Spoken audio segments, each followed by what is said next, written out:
En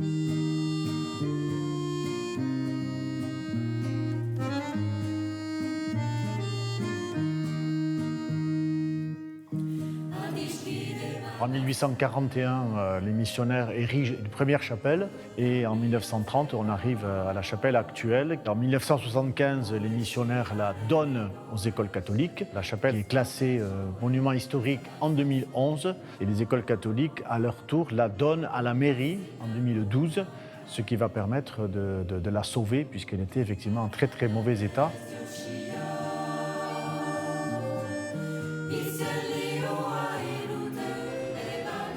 Bonjour Emmanuel, ça va? Ça va et vous? Très bien, en forme pour la visite? Écoutez, oui, on va faire mieux. Bon, très bien. Tu sais combien il y a de personnes à peu près aujourd'hui? Ouais, j'ai appelé l'office du tourisme ce matin, là, 14 ils m'ont dit. 14 personnes, bon, ben, c'est le chiffre idéal pour passer un bon moment. Donc. Je m'appelle Imanol, c'est moi qui vais être votre guide aujourd'hui. Le catholicisme, c'était quelque chose qui se perdait un peu au Pays Basque au début du XXe. Le but d'envoyer des missionnaires ici, c'était tout simplement de reconquérir le cœur des locaux. Ici, vous pouvez voir cette phrase qui veut dire « Le Pays Basque au Sacré-Cœur de Jésus » et la date de la fin des travaux, 1933. Je suis sensible au patrimoine, je pense, avant tout grâce à mes parents. Ça fait 18 ans que j'habite ici, je suis vraiment un gars du coin. Ce qui me plaît dans cet emploi, c'est évidemment le cadre, on peut difficilement rêver mieux pour un emploi saisonnier étudiant. Cette fresque, qu'est-ce que c'est? C'est ce qu'on appelle donc une procession. Je tiens à spécifier que la fresque est tout de même d'origine, elle a simplement été nettoyée. Est-ce que vous repérez quelque chose là qui peut vous faire dire que vraiment vous voulez parler au basque? Les noms. Voilà, les noms. Si vous voyez, Saint-Sébastien. Maintenant, je vous propose de vous attarder un peu sur la charpente. On va retrouver le vert et le rouge du Pays Basque. Et la charpente reprend également l'architecture type de la maison basque.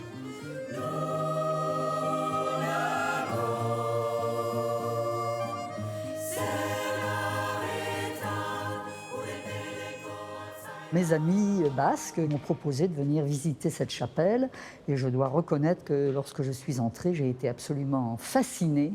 Je n'ai rarement vu quelque chose d'aussi beau. Ce qui m'a le plus fascinée, c'est ce vitrail en arc de cercle. Dit de plein cintre, donc c'est quelque chose d'extrêmement rare. Pour tout vous dire, la vitrailliste qui a travaillé pendant les rénovations n'avait jamais vu ça. Donc qui représente 2 anges en train de chanter des cantiques et qui apporte une très belle luminosité sur l'autel.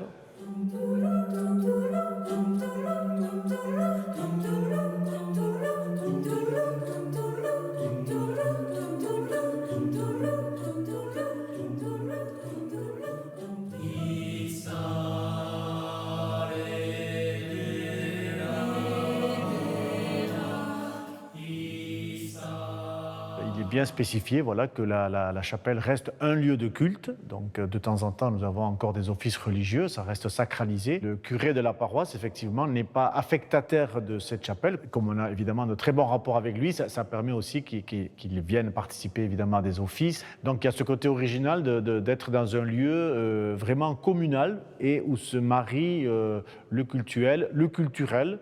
Donc déjà, la création est atypique et le fonctionnement est aussi atypique. Les gens sont extrêmement attachés et d'autant plus ici que beaucoup de familles ont vécu un temps fort du mariage, des fois des temps de deuil, des récollections pour la préparation de la première communion, des préparations de catéchèse, etc. Oui, oui. Donc les familles sont attachées à cette chapelle, c'est vrai. Elle fait partie du patrimoine culturel et religieux, ça, il n'y a pas de doute.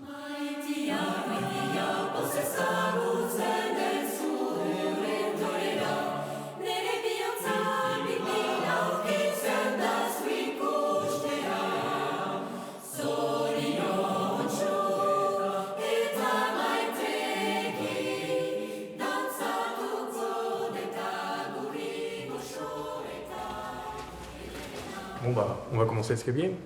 Lorsqu'on va rentrer, on ira dans une petite salle annexe à gauche. C'est là que vous trouverez tous les indices que vous pourrez manipuler comme bon vous semblera. Mes amis, merci d'avoir répondu à mon appel. Comme vous le savez, les barbares ont débarqué ce matin. Ils sont en route pour voler le trésor caché dans la chapelle. Nous avons commencé à le chercher, mais mes frères sont partis pour les retenir et moi, je suis pas le plus malin. Donc j'essaie de me débrouiller avec les quelques indices qui sont dispersés, mais j'ai besoin de votre aide. Il manque les dés. Il manque les dés. Il va vous falloir au moins l'aider pour trouver... Là, ça pèse un mort. Jean-Baptiste Garat. Ouais. Ça ressemble à la Ah 7, 1, 14. Regarde. Ah, c'est ça, 1713. 13.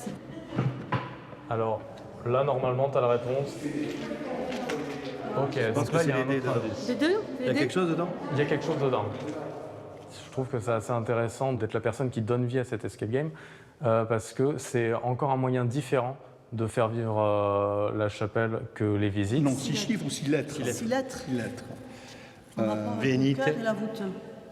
Mosaïque, c'est trop. Ah oui, mosaïque, c'est trop. Hôtel, Ouais. c'est passé. Jésus. Ah oui, il y a 6 6 lettres. lettres. Jésus. Jésus, il y a 6 lettres. 6 lettres. Et bien voilà, et ça y est. Non, il y en a Il y a 5. 5. 5. Mais il n'y a pas de. Tu l'auras pas. Il y a Ah pas de. si, il est là, regarde. tu Ça, l'as c'est trouvé le, ça, ouais. Et donc, il faut compter le nombre de fois. Voilà, formidable. 3. Bravo. 3. Vous avez 4, 4, 3. C'est bon. Vous pouvez essayer. Alors, une clé. Il n'a pas encore m'aider. Et voilà, on a la clé. Si, j'ai trouvé le vitrail, mais il manque les dés. Sur le vitrail, il y a des dés. Et je suis à la recherche des dés. Ici, c'est celui-là. Ouais, donc, la combinaison, c'est 6, 3, 5. Ouais. Ah, super. C'était une grande première pour moi puisque c'est mon premier jeu dans un lieu magique. Et en fait, on redécouvre la chapelle avec un côté ludique qui est fort agréable.